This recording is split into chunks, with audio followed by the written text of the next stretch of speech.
This is not. That is not the water. She just paid $4 now. Nope, I didn't. That was the gift Trader from the Joe's. people. Yeah, that was the gift from the people that I don't like. $4. You should have said yes. You might not want to have it near the... Okay. It's that terrible sparkling It's water. disgusting and fizzy.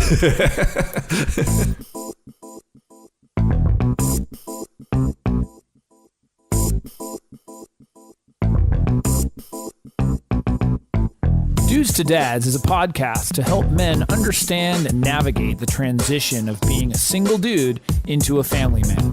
How do we make sense of it all? Well, we probably won't be able to, but let's go ahead and have some fun trying.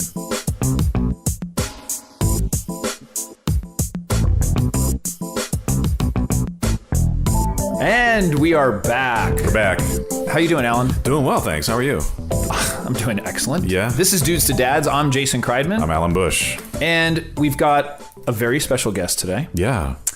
You can call her Dr. G. Dr. G. I love that. You can call her... It's like a rap name. Dr. Deborah Gilboa. This is more accurate. But I like Dr. G. I don't think it says Dr. G on your degree, does it? In your PhD? It does if you take a MD, actually, but if you MD. take off a few of the letters. So yes, we were talking with a parenting expert, board certified family physician, mother of 4 boys. All right. Oh, yes. So you're a certified mom. Yeah, international parenting writer and speaker. She also, her website, askdrg.com, has a bunch of great articles, videos. She's on social media all over the place. Yeah. I came in contact with her because I was reading her material, and we coordinated some timing, and now we are actually on location. We're on location. I always wanted to say that. We're on location at the Paradise Point Resort in San Diego. Right. Recording. Yeah. And this is pretty cool. So she happened to be in town. We hooked up and this place lives up to its name. It It's is very amazing. nice. I actually have stayed here and it's wonderful. They're great staff, great amenities. Cool restaurants around the corner. And I'm not doing that just so they give us free rooms. Wink, Although wink. that would be cool. But welcome. Thank is you Dr. so G much. okay? Perfect. Okay. Thanks so much.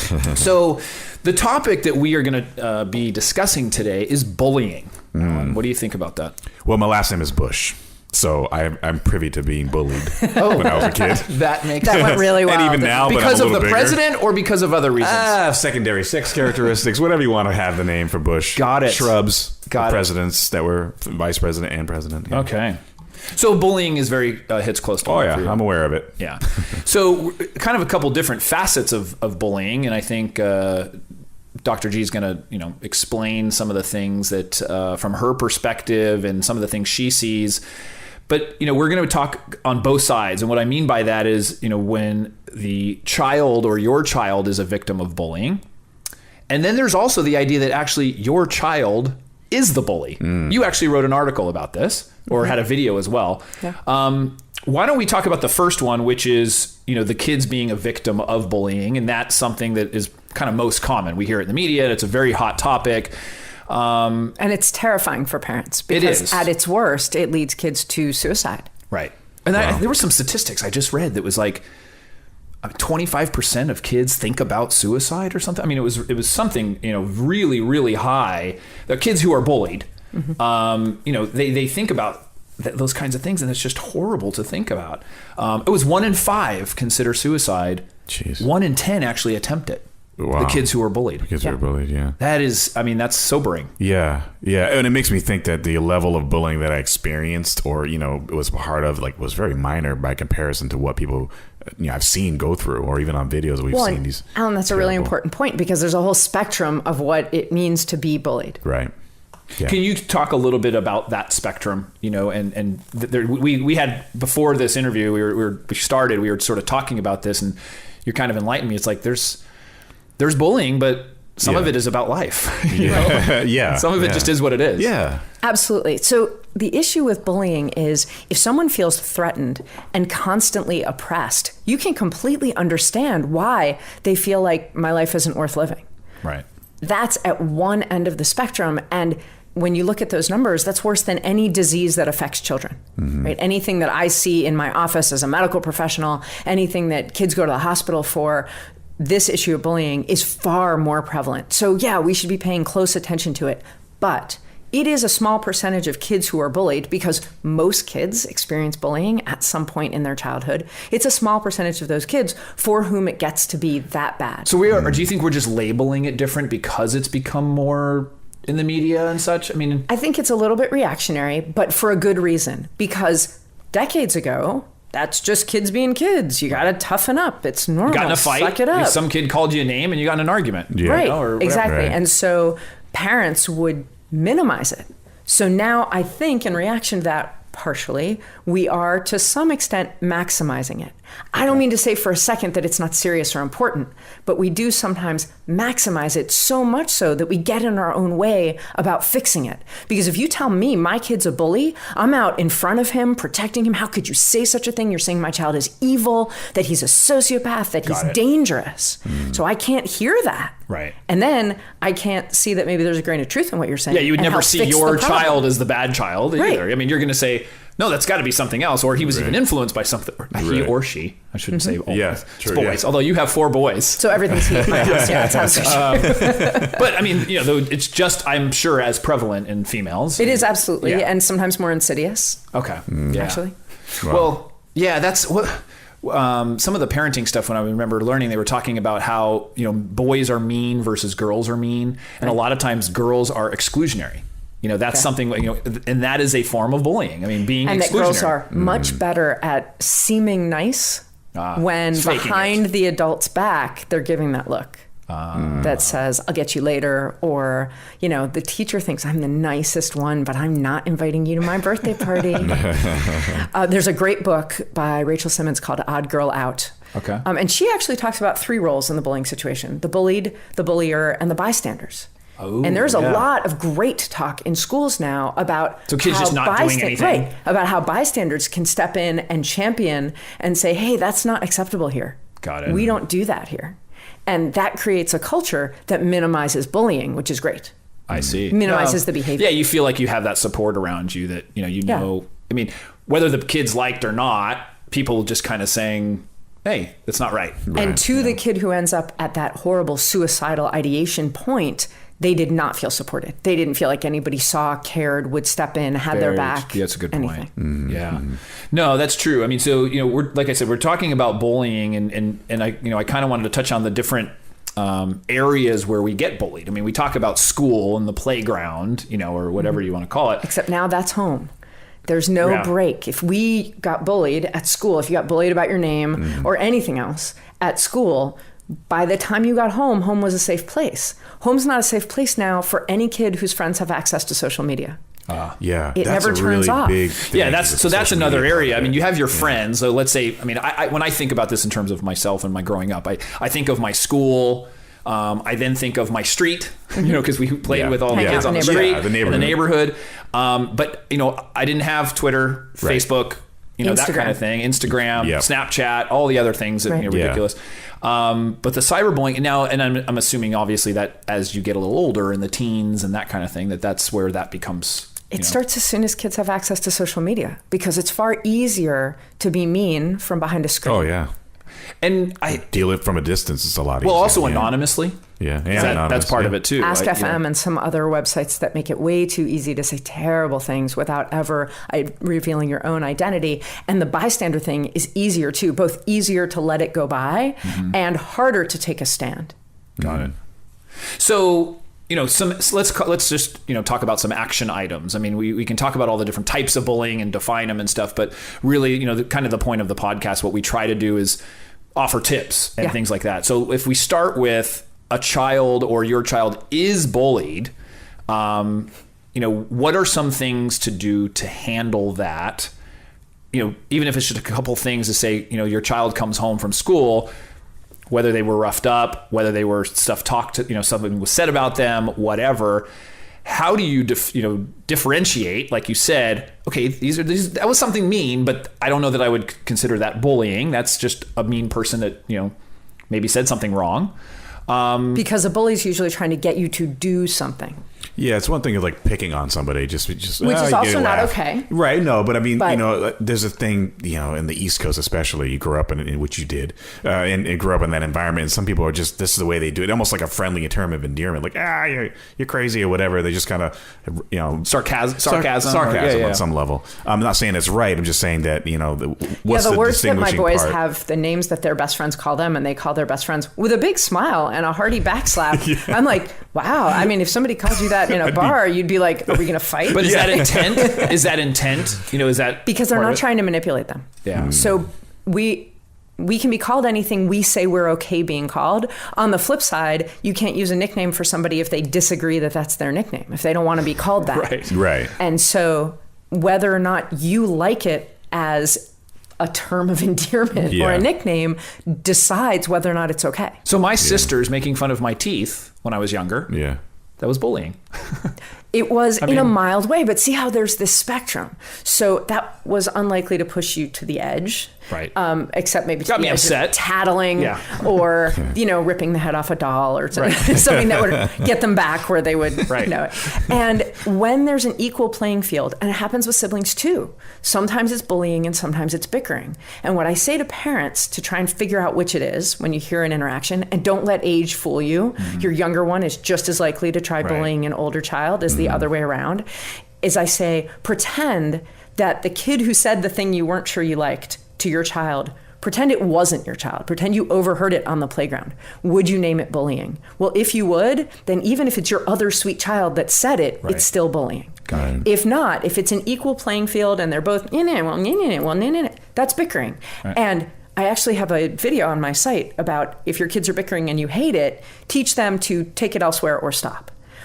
But bullying, you have to step in. I tell parents, be grateful when you catch your kids bullying one another, because then you don't have to hear the whole story and decide third hand if it was really bullying. You can say, that, kiddo, that's bullying. That doesn't fly. So what do we teach them? I mean, a couple things. What do we do ourselves? And then what do we do for the kid who is being bullied, the victim, if you will, right? Because we also, you got to be careful too, creating a victim. What do we do in those situations? Your kids. Let's give an example. Your kid is, it's my child, 7 years old, comes home from school crying. People were being, somebody was being very, very mean and has repeatedly been mean to my child. What do you do? So the first thing is empathy. You have to accept their emotions. We get into a lot of struggles when we tell people how to feel. Right. Well, don't be sad. Yeah. Don't be scared. Right. That's what we want. We want our kids to not be sad and not be scared. But what we have to teach them is we can accept their emotions. Validate the feelings too. And that matters. First of all, telling people how to feel is useless because it never works. I say that the most 3 useless words in any language in a sentence are "don't worry, mom," right? So telling someone how to feel is not only useless, so why waste your time? It's also disrespectful. Right. It says your feelings. No, you picked the wrong feelings. Those are wrong feelings. Like, why tell me? And the next time somebody's not going to probably tell you. We have quite a bit of episodes of, we bring in the topic of empathy quite a bit of, in many different instances. So, okay, so we can be empathetic. And you don't have to say, I would feel the same way in your situation if you wouldn't, but you can say, I hear that you're feeling ashamed. That sounds terrible. Or right. That sounds really hard. And whether or not you might, I don't want you to be ashamed of our religion, our race, our this, your hair, whatever. Of course, you don't want them to. Those are your feels. Tell someone else. Don't tell your kiddo about those because they're coming to you to help them out. So first, we accept their emotions. Okay. Now, we don't have to accept their emotions over and over again for 4 hours. We accept their emotions, reflect them back, validate them. Okay. I hear that you're feeling ashamed. I hear that you're worried that you won't have any friends. Okay. Then say, what have you tried so far? Because you don't want to, first of all, suggest things they've already done. Right. Assume that they've did you say done something nothing. to them? We already. Right. So, not, and when you told the teacher, what did they say? Now I'm in trouble because I didn't know. Just, what have you tried so far? Right. And they may say, nothing, I didn't know what to do. And you say, well, you did something, actually. Did you go back to class? Did you walk away? Did you sit there? And then say, how did that go? If they say, well, I walked away. How did that go? Well, they did stop. Or I heard them say they ran after me, or I heard them saying it to another kid down, behind me. So then they can evaluate. I tried something. What was the outcome? Did it help or it didn't? Because what you're building is their sense of themselves as problem solvers. Yep. And that's something I want for my kids. They're going to experience people who treat them in ways they don't want to be treated. Right. Whether or not it's bullies or bullying or whatever we call it or whatever we're calling it 15 years from now, right. They're going to experience people treating them in ways they don't it's like. How can they deal with it? Or and we talked a little bit about that beforehand too, is, the idea that we say, that's going to hurt somebody's feelings. It's going to, we have a lot of this in our society about everything that you say and do and how it affects other people and everything. But we don't teach a tremendous amount, especially to children. I've, just learning this as an adult, that I have the decision of how people's words and actions affect me. Right. I can decide, wow, that person just said something that would be considered horrible. Mm-hmm. Am I upset about that? Like, do I just brush it off? Like, I have that power. And when you give that power, that's really, you're giving that power up, right. That to the other person to say, okay, what you just said, now you're in control. You've just made me feel horrible. And that's, what I've tried with my kids, and granted, they're still very young, is to kind of say, you're your own boss. You have that I have control. to tell you, Jason, I think that's gone backfire on you. You think so? No, just that phrase. Oh, you're your own boss. You're it gonna be actually like, did. Put that away, and they're gonna be like, no, I'm my own boss. You're bullying me. My 5-year-old already did. So I'm very careful about it. Yeah, you're absolutely right on. My daughter, I think she was 4 actually, and she goes, I said something, and she goes, "Nuh-uh, I'm my own boss." And I was like, I feel like, you are? No, you are not. I know. And so but I was trying to what I meant by that. I was trying to explain you're in control of yourself, yes. And then I would go into that. But you're absolutely right. It's backfired a couple times. But because my 7-year-old has to do the laundry, and if he thought he was his own boss, he would never do the laundry. Yeah. No, and it is. It's about the emotion. If we are able to teach them that they have that decision and that power to be able to, just decide if that bothers them, then when the bullying or the words or the actions are brought upon them, they're going to probably react a little less and stronger and that kind of thing. For sure. For kids who have the maturity or the experience to do that, I was a camp counselor. I had a group of 10-year-olds at an overnight camp, 12 girls, and one of the girls was very used to getting her own way. And as she discovered that the other girls had their own opinions and weren't always going to do that, her reactions got more and more extreme. Sure. And one day we're sitting at lunch and she said something, and I walked up to the table to hear her say, well, if you don't do what I want you to, my family will sue your family and your family will have to live in a box. And the kids all looked at me and like, what are you going to do? And the girl she was threatening, this goes back a couple of years, looked at me and said, what do I say? And I kind of chuckled and I said, I think she just threatened you with homelessness. And the girls all busted up laughing, and it completely diffused the situation. And this girl, well, she felt stupid, I'm sure. I think she did feel a little bit stupid, but not in a way that made it impossible for her to continue being social at that meal. And she never threatened anybody with homelessness again that summer. I don't know what happened after that, but it also taught those other girls that sometimes you can laugh at something really ridiculous. You don't have to take it to the bank. Oh, yeah. Right. That's a very difficult thing to do. That girl felt supported by a lot of other girls who were like, really? A box? So if it had been a different situation where she felt singled out and disconnected or disenfranchised from the rest of the group, it could have had a different outcome. It's not a one size fits all. But you're absolutely right. We get to decide how we react. And so that's one thing we're teaching kids when we say, what did you do? But another thing we're figuring out is if it's time for us to step in. Because probably only 5% of the time kids need adults to step in. If it's dangerous. When this is going on. If it's repetitive, if they're really disenfranchised, if they're really disempowered, then yes. But parents ask me a lot when I go around and I speak about friend drama, which is sometimes bullying and sometimes not. But when you hear about it secondhand and only hear your child's side, it can be difficult to figure out which it is. Sure. And one of the suggestions I make, I call it the FedEx rule, which is I say, if this is a new situation, if this is not the same kid and the same problem and the same reaction happening a lot, but a new situation, wait 2 business days. Because it often happens that it works itself out. And then you can just post game that weekend with your kid. Hey, so whatever happened with that? And what are you talking about? Often, yes, exactly. Look at you. And a lot of moms tell me, like, I can't sleep at night, and it's all I think about. And then I ask my daughter the next day, and she's like, what? Yeah. So is that a teenager thing? mostly? No. So it would be before that too. Yeah. This is so in Odd Girl Out, Rachel Simmons makes the argument that girls start behaving this way when they're about 3. Wow. And so that girls start trying to manipulate a social outcome. Yeah. Now, this is something I really wanted to say. When we manipulate other people to do something, sometimes we call it bullying and sometimes we call it leadership. And what matters is what you had said, Jason, which is intent, but also means. So I say to my kids, for example, I hear this interaction between my kids. One of my kids will say, play trains with me. And the other one will say, well, play Legos with me later. And say, well, I don't want to play trains. Now, if my son says, well, if you don't play trains with me now, I'm not going to play trains with you later, that's reasonable. That's a compromise. That's interpersonal skills. Negotiation. Yeah. Right. If he says, if you don't play trains with me now, I'm going to tell everybody at school that you still sleep in a pull-up, that's bullying. And so how does he know the difference? He's just saying something that works. He wants to play trains with somebody right now. What can I say that'll work? Bullying is not evil. Bullying is not acceptable, but it's developmentally normal. Kids are just trying to figure out, what will the traffic bear? How do I get a person or a group of people to do what I want them to do? Yeah. Bullying is sometimes effective. Bullying happens. What matters is what happens next. That's what makes a child decide either this is cool, this works for me, I'm going to keep going with this, or, ooh, the consequences to that were worse than was acceptable to me. 2-year-olds hit. Right? And they often bite. And I hope that nobody at home who has a 2-year-old who hits and bites thinks, dear Lord, I'm raising a sociopath.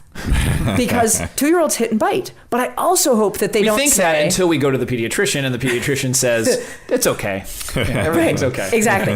But I also hope that people at home with a 2-year-old hitting and biting don't say, do it again, sweetie, I'll take a picture and text it to grandma. That was because hilarious. It's developmentally normal. You know, like crawling. You bit. Yay, you're 2. Kid's going to be a fighter. Exactly. What we do is we say, oh, no, we don't bite. That's not acceptable. We don't think... So we have our boundaries. Oh, no, they rules. bit. We're terrible people and he's going to be a terrible person. But we don't say, oh, it's cool, 2-year-olds bite. We say, sweetie, that doesn't go. It's the exact same thing with bullying. And whether a 5-year-old tries it by threatening somebody with, well, I won't let you have snack, you know, if you don't do what I want them to, or if a 13-year-old tries it with, I'll tell everybody that you engaged in that immoral sex act that you never have even heard of before. Right. So whichever it is, it's somebody trying to get what they want from someone in a way that's hurtful or damaging to them is not okay. But if they do it in a way that's encouraging, we call that camp counseling or great leadership or, you know, or initiative or negotiations. So we want our kids to experiment with it so they can find the line that's a hard stop, can't go past this, but work with real flexibility within those lines because that will help them be successful as people. Right. Yeah, makes sense. Yeah, you have an article in the Huffington Post called "Don't Bully Proof Your Kids," you know, and that's kind of makes sense. I mean, it just they're going to have to experience this stuff, and like you said, it's how do you navigate it? You know, how can we teach them to understand what the situation is and the severity of it, and then how to react to that. Right. And when they need to reach out for resources, I am in way over my head. This kid threatened me. This person's telling me to kill myself on social media, right? What parent isn't like, why didn't you come to me? Right. And the kids learned some amount of powerlessness, not usually from the parent, but from the social situation that there's no way a parent could get involved here and help, which is never true, but is often what the kid believes. There's no way a teacher could get involved and change the situation in any way. Well, isn't it also, I mean, especially as they become teens, is that most children don't think that their parents listen to them, you know, or want to hear them. They love to talk to them. No, I think that the bigger problem is they think their parents will make it worse. They think their parents will jump in. And then like exacerbates the problem. Or just whether or not it's embarrassing. I mean, breathing is embarrassing. Mostly when your parents breathe, it's often embarrassing. So I think they're kind of past being embarrassed. They think it'll make it worse. Their parents will do something where these people will punish them severely. Like going to the police about the mafia boss. Right? You're marked for death.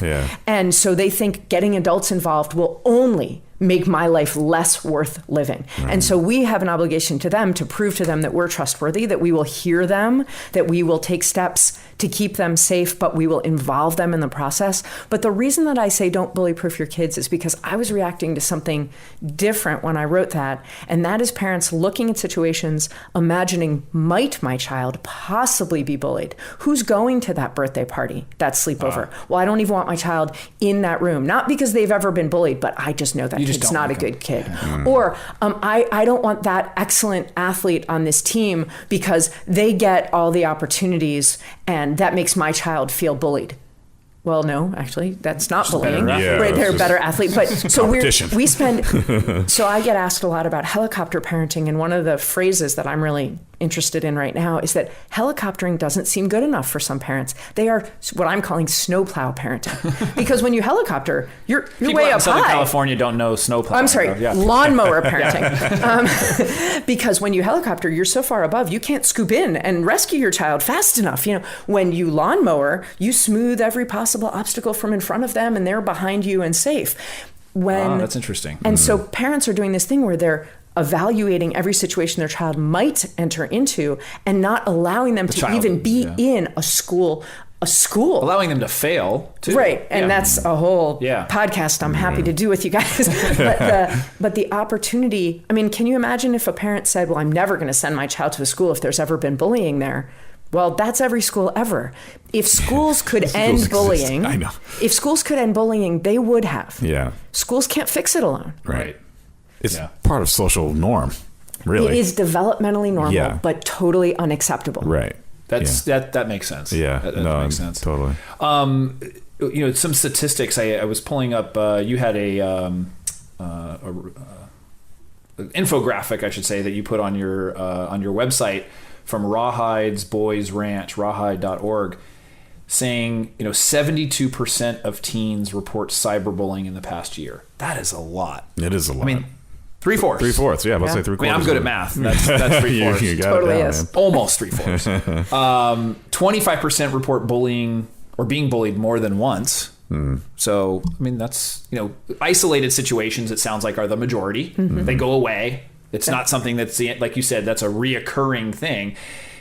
Is it considered bullying if it's not reoccurring? If somebody's trying to manipulate you to do something that you don't want to do, and they're using threats or pain, emotional pain, physical pain, whatever it is, to do it, then I think it counts as bullying first time out. It's not necessarily something a parent has to or an adult has to jump in front of if it's only happened once, because we have to teach our kids that people will do things you don't like, and I have faith in you to try something in that situation and see how it goes. But I am standing right next to you, listening and paying attention, and I want to hear from you how it went.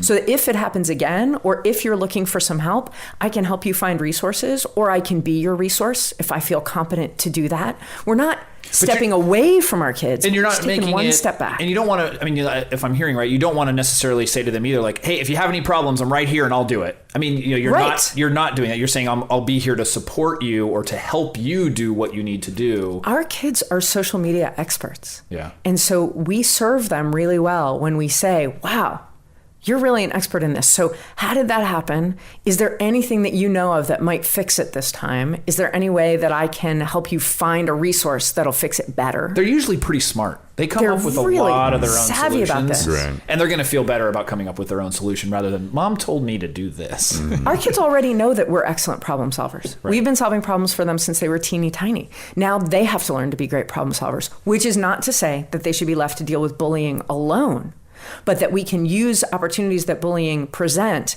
if it's new, if it's individual, isolated incidents. We can use those opportunities to say, well, I think you're a good problem solver. Do you have any ideas? Right.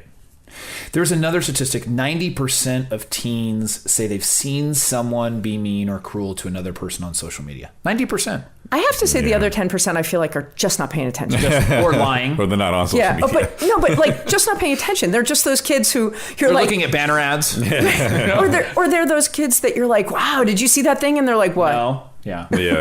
You stepped over your brother asleep on the stairs. What brother? No, totally. I have a brother. Yeah, Yeah, absolutely. I have a brother. That's news. Is that what that kid was? And so the other 95% of teens who witness bullying on social media report that others like them ignored the behavior. So exactly what you're saying. I mean, just step over it. Right. Yeah. You know? Yeah. But I think, and I think I read there too, the majority or the reason that they don't take action is they don't know what to do. I mean, that's the same thing in parenting. We don't know what to do, so we yell, we do all these things. You know, if you see somebody being bullying, you don't really know how to react. And if you're a bystander in person, it is easier to gauge the mood of the crowd, like those girls did that I mentioned, where they kind of all looked at each other and they all laughed. Yeah, but if you see like two Right. people arguing on the street, Right. you're probably not apt to run into the middle of them and go, "Hey, everybody, stop!" You know, I think I'm you guys- running for office. Yeah, and everybody just needs to calm down. I mean, if they were your friends, maybe. Yeah. If you knew the people, or if it's on the Dude, playground, what is yeah, going like on calm here? down, Yeah. whatever. Yeah. But you know, two strangers, or you know, one person. I don't know. I you know, is it kind of parallel to that online where you see it's somebody? even harder online. First of all, the feed goes really fast. You can be like, nobody knows I saw that. And if you were to jump in, you can't gauge the mood of the crowd. So you might be throwing yourself to lions, or you might be rallying with a bunch of people to Like, who are someone's you defense. to say anything? Blah blah blah. And Yeah, now and then you're in you've it. just You're the shifted, target. and no, you've shifted you've pinned a target on your back. Yeah. You've shifted the focus. That person may be quietly really grateful, but is that going to help you in that moment? With that, all of a sudden, you know, you're the slowest hyena, and and the lion's after you.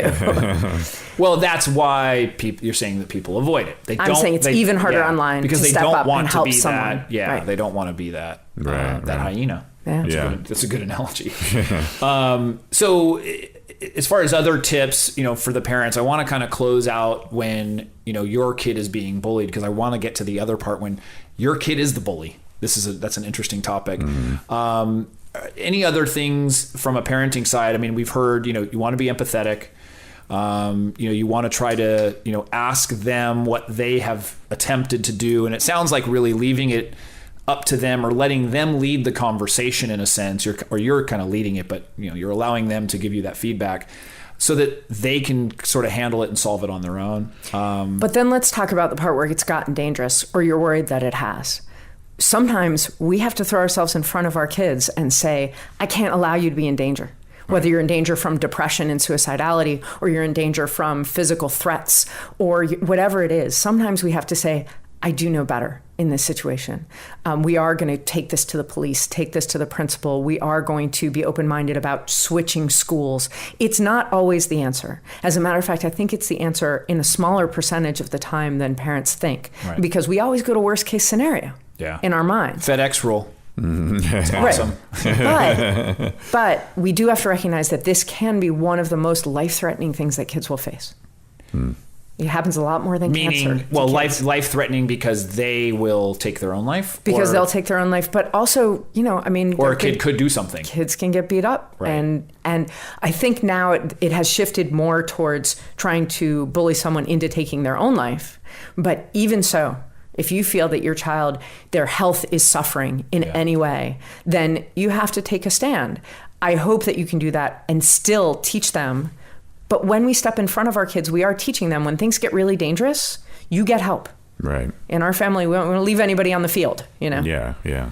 It said there was a statistic too. It's 15% of the people that are bullied skip school. They said 3 million children skip school a month. School avoidance is a huge Just to symptom. To avoid being bullied. just avoid being bullied. Wouldn't you? The problem is, Yeah, my then stomach they're hurts. home, Yeah. and it does hurt. Right. Genuinely, right? I mean, they get that horrible knotted feeling in Yeah, your how stomach. many, I mean, I'm sure you probably see as a, you know, Sure. as a doctor, you see the people coming in and you're like, this looks like anxiety to me. But school avoidance isn't nearly as successful as it used to be, because even during those hours of school, they're not free from it because it's on social media. Oh, look who's not at school today. I bet I know why. You know, it never ends. That's horrible. They can't get away from it. See, So I told you I didn't like social media. social media can be wonderful. I know. And teens and young and I'm an I internet hope marketer. nobody's I on kinda social have media to. who are not teens, because you're supposed to be 13 to be on these sites, and I think you should have to be 13 to be on these sites. But when teens are using this, they often use it for amazing causes and to rally for good. And I think we should not be telling kids don't be online. We should talk to them about being really intentional responsible online, online. but really intentional and positive online. But the real issue is that there's no getting away. So parents should be looking for a kiddo who isn't spending social time the way they used to with friends, but is obsessively checking their phone, is hiding their phone from their parents because they don't want anybody to see what's being said about them, who looks frustrated or disappointed or angry after they've been on their phone, who's sad, and I get asked sometimes, should I snoop? And I say, you should look. And then when your kid calls you on it, you should be transparent. Yes. I'm looking. Well, also, if you can, because we've had that episode, we were talking about the contract that the lady made with her son. It was wonderful. That, starting in the beginning about, I will have access to this. Yes.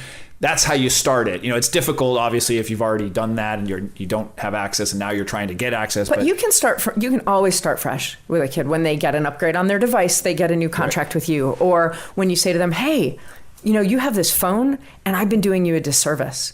I've been giving you this idea that you get a phone and it's just yours, but that's not even true for me. I signed a contract with Verizon. Right. So you get to sign a contract with us from now on. Yeah. Let me know how that goes. We've done it with both of our kids when they've gotten their phones, and we made them come up with the list after of rules. After the fact, or no, actually, when we started, because they're on the younger end. Yeah. My oldest is only 13, and so in our house, you get, if you can afford it, because you have to pay for half your phone and a third of your bill every month. Very cool. You get a dumb phone starting in 6th grade, and so that's monitored. Yeah, right. Yeah. Because it charges in our bedroom every night. They can't have it in their own rooms. And we have all the passwords, or we take the phone back to the store. Yep. Did you call it a dumb phone? Yeah, meaning not a smartphone. So, is there no access to social media on a dumb phone? Right, exactly. Okay. Exactly. So, but you can still text and send pictures. There's opportunities for bad behavior, for sure. I think with a tin can and string, there's probably by now an app for that. We used to do that. Yeah, Morse code. To do that. Yeah, there's probably an app for tin can and string and how to. But then my son, once he got to the middle of 8th grade, he had saved up enough money and made a compelling argument that he should be allowed to get a smartphone. But it's a lot to put the internet in your kid's pocket. Yeah. Oh, yeah. Yeah, it is. Yeah. We should think twice about that. For sure. Don't get me started. I have my rants on that. So I want to get into the other side. And the other side is when your child is the bully. So I got bad news. Most kids bully.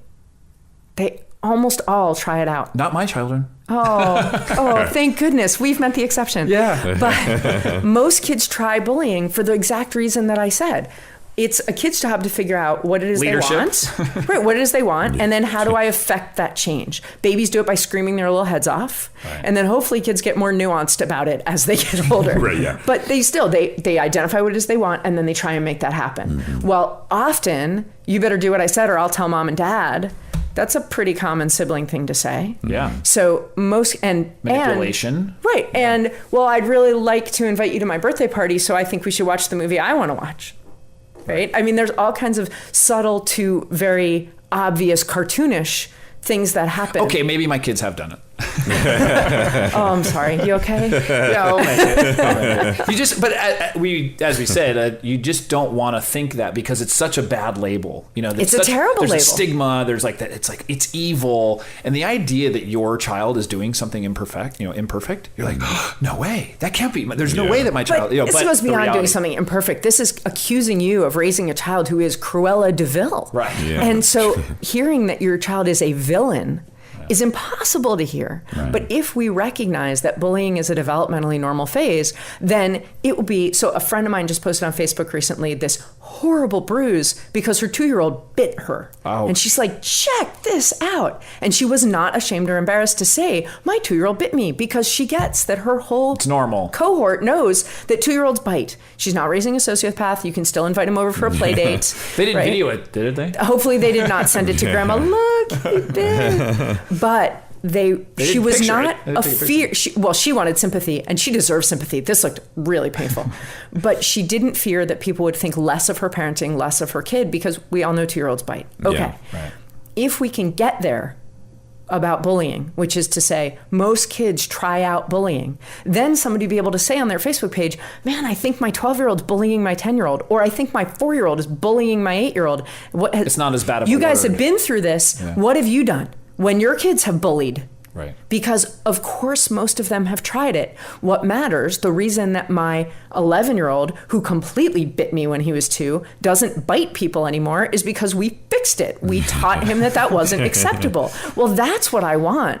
I don't want to pretend my 2-year-old never bit, and I don't want to pretend that kids don't try bullying. I want to have effective strategies so that when they try that out, because that's normal, we have effective strategies to show them people know that this it's normal, does not though. fly. I think a lot of people, and a lot of parents, especially let's say the first time through, very confused with what is normal. Yeah. I mean, that's, they come to the pediatrician, they come to whatever, their friends are like, because you don't know that it is normal. And about this, people won't talk about it because they're like, my kid won't have any friends. Nobody will ever want them over. They won't want them on their soccer team or at their sleepover, all those things that I was mentioning, because they'll know that my child ever did this. And as the parent of it, you're like you said, you feel judged that I'm doing something wrong. And judged by yourself too. Right. Because what do we say about bullying? They must have learned it at home. Right. If she's a bully, her mother must be too. Mm-hmm. If he's like this. And I always say, if my kids do something bad, they learned it at school. Right. They didn't learn it from me or my wife. But that's no because way. your kids must never watch television, because that's what most people say. Yeah. They learn Actually, it they from don't TV. watch much TV. Exactly. But I said, it is that you're like, you always have to blame it on something else. Sure. Like, outside of yourself. And then when I hear my kids say stuff that's exactly the way I say it, I then realize, maybe they did learn it. Yeah. That is But me. we never say about babies, oh, my baby's crying. Where did they learn that?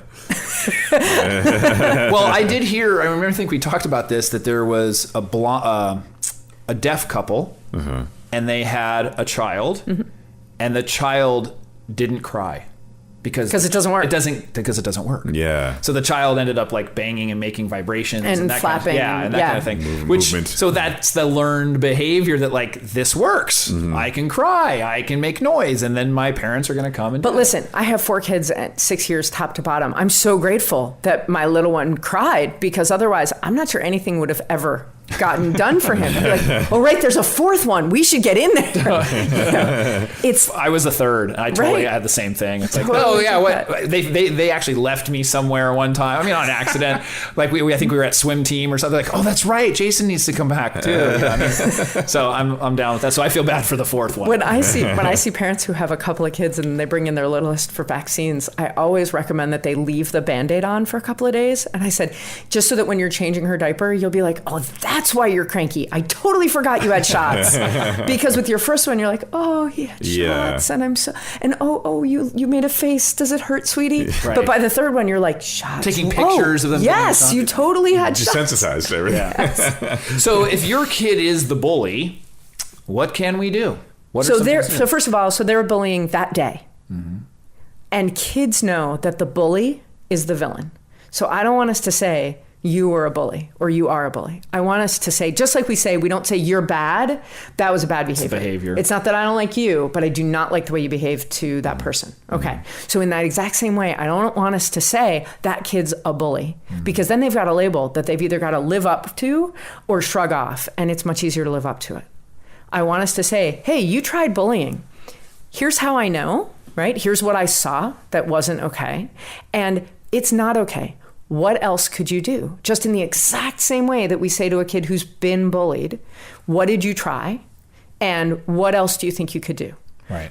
Again, if it's repetitive and it won't stop and it's becoming a repetitive problem, we may have to step in and reach out for resources ourselves, get them counseling, or go in and have conversations with educators. Educators are experts in this. Right. So if you have an educator at your child's school that you trust, or a coach or a piano teacher, anyone that you trust, ask them about it. They're not going to be shocked. They know your child, and they know hundreds of children. They are not going to judge you. And the fact that you're looking for that resource is respectable. I mean, I don't think if somebody comes in and says, listen, I need some help with this. People want to help. Yeah. And the fact that you want to fix it, and I think that's a respectable thing, rather than just kind of sweep it under the rug, and like, my kid, that's not my kid, which I think people do. They do. For sure. I practice family medicine in a community with only a few middle schools, and I was seeing enough kids from a particular school who were having school avoidance and in a particular grade that I actually went to that principal and I said, hey, I'm probably not telling you anything you don't know, but there's this social issue and I'm seeing it. Now, the school knows who kids' doctors are, so there's no HIPAA issue. Right. So I could say I have several of the kids in that grade in my practice, and I'm seeing headaches and stomach aches and school avoidance, and I think it's becoming a real problem. And interestingly, the principal said to me, oh, we know. I had the parents of that child in the seat you're in last week, and we said, we're seeing this and this and this, and those are bullying behaviors and we need to stop it. And those parents looked me straight in the eye and said, my child's not bullying. He's a strong leader. And she said, I was actually speechless because I said, leadership denotes positive intentions and positive means. And they're like, no, he's just effective. Wow. Then you can say, okay, maybe they learned it at home. But in general, we're really afraid people are going to say... Were the parents politicians? They were not. You'd be a great monarch. At least it's right, exactly. And listen, one of my kids, his entire third year of life, he woke up every single morning and apparently thought, maybe I'm the boss today. I know everything. I could be the boss. Today's my day. And every single day we had to prove to him that he was not actually the little autocrat in our family. And it can be really frustrating and you can feel terrible about yourself and what does this mean for my child and for me and all those things. Sure. But if we can help everybody understand this is normal, now you have to say it's not acceptable and say, okay, what did you want to have happen in that situation? Here's what you tried and why it's not kind and it's not cool. What's something else you could have tried? And have them try and come up with suggestions. But if they're fresh out, then we give suggestions. Right. You could try this, this, or this. Which one seems okay to you? I watched a video that you had done. You were talking about your son and how you gave him an exercise to create airplanes. Yeah, this is a specific and be nice. situation. Yeah, I think, the gist of it, if I understood it, was, he was thinking, it was having difficulty respecting other people or thinking that everybody else was like as smart as him or whatever. Or he was having trouble figuring out why anyone else was as valuable as he was. Okay. Right? Why anyone else should get their way in a particular situation, why compromise mattered. And really. You had him, which was awesome. You had him take a trait or a characteristic of everybody in the class that was positive and he had to come up with something he admired about every one of the 17 other kids in his class. That's cool. And it couldn't be something they were born with. It had to be something that they do. Or you said also that they had to, if they had something. Right, it couldn't be something they owned or something that they were born with, right? So it couldn't be like cool curly hair or good singing voice. It had to be, brave enough to sing in front of the class, sure, right. But it couldn't be about something that kid couldn't control. So what was the end result of that? I mean, that exercise, what ended up happening at the end of that? So what ended up happening logistically for him is that he got a day, he made a paper airplane for every kid and wrote their admirable trait on it. And he got one of his parents to come into school with him. We had the teacher's permission. And he got to read each person's admirable trait, the thing he admired about them, and fly them their airplane and in class, which is bunch of reasons for a 6-year-old guy was a pretty cool experience. Yeah. But the reason we did it is because his teachers were proactive and came to us and said it at parent-teacher conference. It's really bad when you get the email from the parents at this small school that says, is there anything you're going to want to talk to us about at parent-teacher conference? And I wrote in and said, I just want to know how he's doing socially, and got an email back that was like, really glad you want to talk about that. Could you come in for a 45-minute meeting? And you're like, oh, that's a stomach-dropping moment. And what they told us was he was just having trouble being partners with anybody because he's a really smart kid, and he was kind of disdainful that anyone else would have anything of value to add. And maybe smart. Which child in the rank is this? My second. Okay. And so we talked to him about it, and he was like, well, I'm better at them than this or this or at this. And I was like... So not seeing the positive. So arguing with him about that was not valuable. Yeah.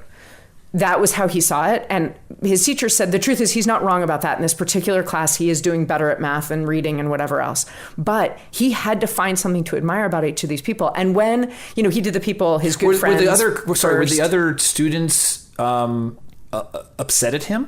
No, it didn't seem like it. So it's not that they were like, oh, this kid thinks he's smart. No, the teachers said they just saw a pattern that they thought would be a problem for him. He was not working well in a team, and he couldn't have a partner that he worked well with or work in a group really well. He was being bossy. He wasn't to the point of bullying, but he was being really bossy and manipulative. And so we said that ends here. So you have to find something admirable. And what was really funny is that he it was easy for him with the friends, the kids he knows really well and really liked. But then there were like the last few, because we had him do one a day. Which he didn't like. The last few that he was, all girls, of course, at that point. And he was like, there is nothing admirable about her. And so I had trouble with that because he knows them better than I do. And I don't mean he was right. I just mean I don't know them that well. Right. And so I finally said to him, so their parents don't love them? And he's like, well, I suppose their parents love her. Have to. And I said, but they're wrong. Right. They shouldn't love her. There's nothing admirable about her. And so he'd go, oh, fine, I'll think of something. And then he had to go and spend more time with them at school so that he could find something to give to us. And while he was going through this, when he was getting really discouraged and feeling kind of lousy about himself, like we're making him do this and nobody else had to do this, and he knew that there must be something kind of wrong with him.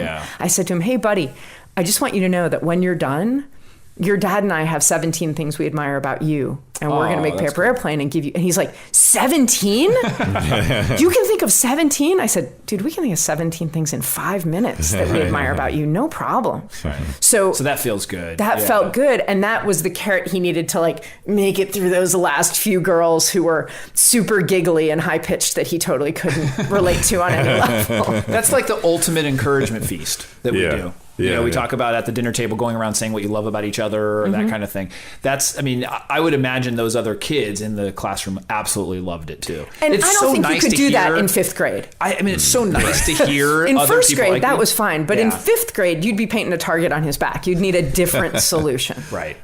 So he was 1st grade, so like he was 6 years old? Yeah. Oh, okay. Yeah. That's good. Yeah. Kind of closing it up, I wanted to talk or just mention a couple things of the types of bullying, because we didn't really touch on a couple things. We talked about, like with girls, exclusion is a big, that's kind of a bigger one than generally, with guys. All kinds of cyber stuff. So I mean, the stalking, there's that. Gossip, that was another one. It was a big one. Yeah. It said outing or trickery, which I think you touched on, was sort of that manipulation.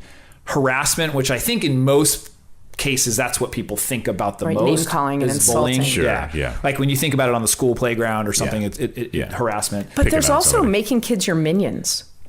Right? I mean, kids with real social power often have 2 or 3 kids that do their bidding. Really. And I was just recently interviewed for an article about this, and they said, what if a parent just doesn't know if their kid's got some bullying behaviors? And I said, then you just want to have them invite friends over and watch them. Yeah. So either their friends are changing and you see that your daughter, for example, used to be friends with a lot of strong personalities, and now she's friends with people who are entirely biddable. You say, hey, sweetie, why don't you invite some friends over for a movie night? And then while they're all sitting there having pizza, you say to the girls, not your daughter, you say, what do you guys want to watch? If they all look to your daughter, or whatever she wants, that's a red flag. Oh, wow. Drive carpool, because for whatever reason, kids everywhere forget there's a driver. It's the weirdest thing. It's like they think they're in a the back seat. Google car or something. And so that's a great way to listen and see what's really going on, especially if you can keep your mouth shut. Right. Yeah. Just observe. Turn the music down a little bit. Yeah. Just a little bit by bit by bit. Impersonation. That's another one. So it talks about just mimicking. I guess impersonation of somebody. It seems like flattery, though. Well, and then again, you have to see if it bugs your kid. Yeah. Right? We were just talking at this camp conference that I'm here speaking at Paradise Point, where we'd love free rooms, that often moms will see boy interactions and be horrified, and the guys are like, what? We're cool. Yeah. If they genuinely are, we have to accept that. Right. And I don't mean to make that gender assumption that that's always the way it goes, but I hear from a lot of parents, they're wrestling, they're hurting each other. And I'm like, well, they're wrestling. Are you sure they're hurting each other? Yeah. And even if they're hurting each other, do they like it? Is it fun, still fun? And they'll take a few bruises for how much fun it is, and it's worthwhile. No, I've done that as a kid, just wrestling and football and with no pads on. 4 boys. It's like raising tiger cubs at my house. Your tolerance level is way different. I mean, you spend, even just with friends that we have, because I have a boy and a girl, it's like, the calmness that we have in comparison to when we go to somebody's house that has, let's even 2 boys or 3 boys. It's so different. And yet boys who come from houses like yours never want to leave my house. Absolutely. They come to get picked up and they're like, no, I live here now. Yeah, they always want to go over there. You're so right. That's our son's always like that. He wants to go to his friend's house that has multiple boys over there. Yeah. But I will say that I've been worried because there's size differences in my kids. And so we instituted something that our kids learned in martial arts, which is tapping out. Oh, yeah. Anybody can tap out. So you get 2 taps on the shoulder or 2 taps on the ground and everything stops. And if it doesn't stop, you're in serious trouble. Oh, that's a good one. Yeah, no, for sure. And kind of closing out the other types of bullying, cyber threats, which we touched on that as well. And then flaming. And I think flaming, it's an online thing as well, where you're just flaming. Yeah. It's somebody posts online and then just a bunch of people come and attack. Oh, okay. You know, so you're like sparking something, igniting something. Yeah, I mean, I think it's just basically. A I think it's the vision I have is like you tie them to the post, but all the villagers show up to throw the rocks. Yeah. You know? Wow. Yeah, there's just terms, and as you touched on, I mean, it's such a serious topic of people. The idea that the kids are thinking about suicide and and in many cases attempting it is just so sobering. Right. That the fact that it can get to that level. Yeah, it's really. The things that we can do to try to avoid that. Yeah. So, I want also I wanted for people that want to get in touch with you, and I did mention the website is askdrg.com. What are some of the other? You're obviously on every social channel that there is, but what are some of the other ways that people can contact you? The best way to reach me is either through my website, which has a contact page, or to ping me on Facebook or on Twitter. But the place that I think I have the most actionable tools for parents is on YouTube. I put up every week or two, I put videos, up a 1-minute video, and they're very specific. So if you're worried about how do I get rid of sibling bickering or backseat bickering, or what some of my most asked and answered questions on there that people hit the most are, until when is it okay to be naked around my kids? And, oh my gosh, kids masturbate. What do I need to know about that? And all of those specific vaping and very teen specific stuff? topics. I mean, you do a lot of teen work with the camps and that kind of thing. I do a lot of talking about teens, but most of the people who are online searching for answers are looking for younger kids. So I really started about 18 months. Up until then, just keep them alive. But starting about 18 months, when your child, this is how you know that they're ready for a little bit of intervention. They go for the dog's bowl over and over and over, and you drag them away and you distract them and you say no. But when they go for the dog's bowl, but they're looking at you, what are you going to do about it? I'm doing this thing you told me not to. Then they're ready to start learning about your code of behavior and what you expect from them. That makes sense. That makes sense. It is. Also, for anybody that has questions for us, you can reach us at podcast@dudestodads.com. We also have a sign up for a newsletter, which we are going to be, we're just collecting everybody's emails. We're actually not going to send anything out. We won't spam you. No, I'm just kidding. Sending up updates and things like that of new things happening. And then we've just now installed a discussion forum on the site, which is still in its infancy. So bear with us. But but what the reasoning behind that is that people can post questions and we'll actually have some answers. So, awesome. Yeah, we'll be doing that. So any other final words, Dr. G? I think the thing to think about when you think about bullying is, what do you want to teach your kids about interpersonal relationships? How do they deserve to be treated? And should they be guided to treat other people? And if you keep thinking about what you want them to expect of other people when they're an adult and how that you want them to interact with other people when they're an adult, then I think that's an easy guide to know if they're on the right track or if you need to guide them a little bit. That was great. Well, thank you very much for joining us here. We appreciate you giving us some time, and you guys are a blast. Thank you so much. Well, we're not that exciting, but thank you. That'll help our ego at least. So another episode of Dudes to Dads, and we will see you next time. So take care, everybody. Take care.